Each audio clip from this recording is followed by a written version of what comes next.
हाय, hello, नमस्कार सगळ्यांना. तर आज येणार आहे माझी भाऊजे. तर त्याच्यासाठी मी आले आहे लवकर शॉपमधून घरी. आणि तुम्ही म्हणाल की तुमच्या आवाजाला काय झालं आहे? तर माझ्या आवाजाला प्रॉब्लेम झाला आहे. तर मी घेते माझ्या भाऊजेसाठी मटण. तर जय भवानी मटण शॉप आहे आमच्या इथं. खूप छान मटण असतं, तिथून घेते. तर हे पहा, मी घेतलं आहे मटण. दादा कट करतायत मटण चांगलं. मी त्यांना सांगितलं मला चांगलं मांडीचं मटण द्या, मला समजत नाही. तरी ह्यांना विचारून सांगितलं. ड्रायव्हर साहेबांना फोन केला होता आणि विचारलं की बाबा मटण कसं घेऊ. ड्रायव्हर साहेब बोलले मांडीचं मटण घे. मग नंतर मला दिसली वजडी, तर वजडी मला खूप आवडते. मग मी म्हणलं दादा वजडी कशी किलो आहे? तर त्यांनी सांगितलं वजडी 300 रुपये किलो आहे. तर म्हणलं ठीक आहे, मला वजडी अर्धा किलो द्या. आणि मटणाचा रेट ऐकल्यानंतर ना माझ्या छातीतच चमकलं. मटण आहे 860 रुपये किलो. पण ठीक आहे म्हणलं, भावजाईपेक्षा काही जास्त आहे का? घेतलं. चला 1 किलो मटण आणि अर्धा किलो वजडी घेऊन निघाले घरी. तर घरी जायचं होतं, तर मी मेन गेटनी नाही गेले, पाठीमागं आमच्या सोसायटीच्या पाठीमागच्या गेटने गेले. कारण आमच्या सोसायटीचं आहे काम चालू. तुम्ही बघू शकता, हे पहा ड्रेनेजचं काम चालू आहे आणि पुढं रस्त्याचं पण काम चालू आहे. सासवड रस्त्याचं काम चालू असल्यामुळे आमच्या इथं पूर्ण म्हणजे खोदाखोदी आणि धूळ भरपूर प्रॉब्लेम आहे आता सध्या चालू. तर मी आले घरी. घरी आल्यानंतर म्हणलं पहिल्यांदा ते बॅगमधलं काढून घ्यावं आणि ठेवावं. तर वजडी एका ताटात ठेवली आणि मटण एका ताटात ठेवलं. म्हणलं चला आता ते बाहेर काढलं नाही मी, कारण म्हणलं अगोदर आपण फ्रेश होऊन यावं आणि नंतर हात लावा. तर मी आता म्हणलं चला चेंज करून फ्रेश व्हावं. मग मी काय केलं, चेंज आणि आले फ्रेश होऊन. फ्रेश होऊन आल्यानंतरनं आता काय म्हणलं माझा टॉवेल कुठे गेला, टॉवेल काही मला सापडत नव्हता. त्याच्यामुळं म्हणलं चला आमच्या पिनूचा टॉवेल घ्यावा कार्टूनचा. जर पिनू जागा असता तर एवढा ओरडला असता, माझ्या टॉवेलला हात का लावला.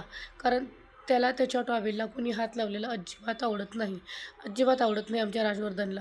मग त्याच्यामुळं म्हणलं चला घ्यावं तोंड पुसून. बाहेर आले तर हे पहा टी व्ही चालूच आहे आणि हे दोघंजण निवांत झोपलेत. तारक मेहता चालू आहे टी व्हीवर आणि राजवर्धन आणि राजवर्धनचा मामा झोपलेला आहे. मधुनी पूर्ण काम घरातलं फ्रेश म्हणलं केलं आहे का बघावं, तर पूर्ण काम केलं आहे मधुनी. पूर्ण सगळं किचन वगैरे साफ केले, देवाची पूजा केली. स्वामींच्या काही जवळ जात नाही जास्त मी, कारण मटण घेऊन आले त्याच्यामुळं जात नाही तिथं. फ्रीज वगैरे सगळं साफ करून ठेवले. आणि कलिंगड तर ड्रायव्हर साहेबांनी गाडीत भरले होते कलिंगड आणि येताना घेऊन आली माझ्यासाठी 3-4 कलिंगडे. तर मुलं काय बोलायचं काम नाही, त्या कलिंगडावरच आहेत. चिरून ठेवलेत, आठवण झाली की खात्यात. आणि खूप छान कलिंगड आहेत. तर हे आहे मधूची बेडरूम आणि गॅलरी तिने साफ केली. ही आहे माझी आणि आमच्या ड्रायव्हर साहेबांची बेडरूम. तर तिने पूर्ण सगळं काम करून गेली आहे. तर आमच्या पिनूचं पुस्तक आणि बॉटल बेडवर आहे बघा. पुस्तक खाली पडले, बॉटल बेडवर आहे. पिनू काही बोलायचं काम नाही पिनूचं. किचन पण साफ करून घेतलेलं आहे. तर म्हणलं आता आपण इथल्या तयारीला लागावं. पण नंतर त्याच्या आधी म्हणलं विचारायला, हे पहा ही आहे आमच्या खिडकी म्हणजे किचनची खिडकी. त्याच्या बाहेर आहे गोकर्णाचा वेल.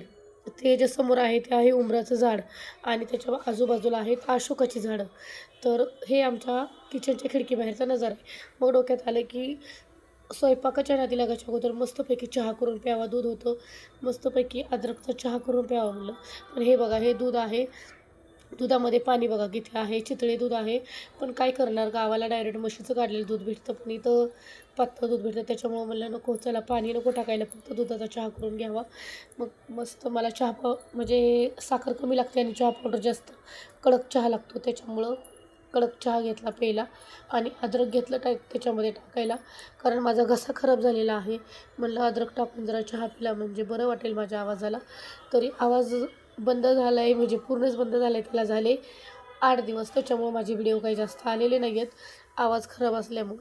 पण म्हणलं चला किती दिवस थांबणार आहे, तर आपण आता व्हिडिओ टाकूया. तर हे पहा चहा झालेला आहे तयार आणि मी आता चहा पिणार आहे. अद्रकवाला मस्त असा गरमागरम चहा. कारण एवढा घसा दुखतो आहे माझा, काही बोलायचं काम नाही आहे.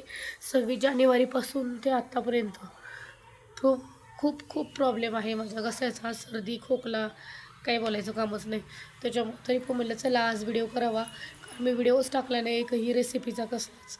तर मस्त हे पहा चहा किती छान झालं आहे बघा. कोणाकोणाला अद्रकचा चहा आवडतो त्यांनी मला नक्की कमेंटमध्ये सांगा. आणि या सगळे चहा प्यायला. भेटू आपण नेक्स्ट ब्लॉगमध्ये. बाय.